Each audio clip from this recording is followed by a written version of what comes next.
Hello guys, good day. Welcome to my live. Ay, may message diyo. Pwede lang na iya magbinutig kung gagmay white lies. Ay, hindi niya pwede bilang mga Christian siya. Dapat hindi kita iya magbinutig, maghambal tayo isang matuod. Kaya hindi niya nature ang Diyos siya, why na binutig, dapat reflect nato ina ang pagka matinuuron. My God. Kung trap kita, i-change na lang topic, hindi na taka binutig or i-close na to ng mouth. No, hindi niya pwede. Ano na yaman? Nga naka-disturbutin mo sa akin. Sino to? Kaya tawo? Pala mo nag-vlog ko di. God. Bala lang nga nga wala ko di. Bala lang anay. Bala mo ka nag-vlog ako di. Live ako. Disturbo na yan ha.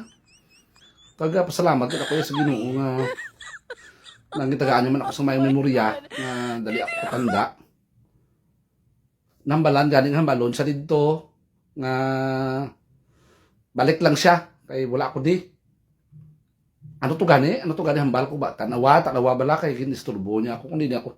Gali no nga amo na dapat pa mapisan kita. Ano to ato akon kay dagit hambal man. Dapat kali iya man mapisan kita permi. Sige na lang para yunom ko na lang sa sunod. Sige, God bless guys.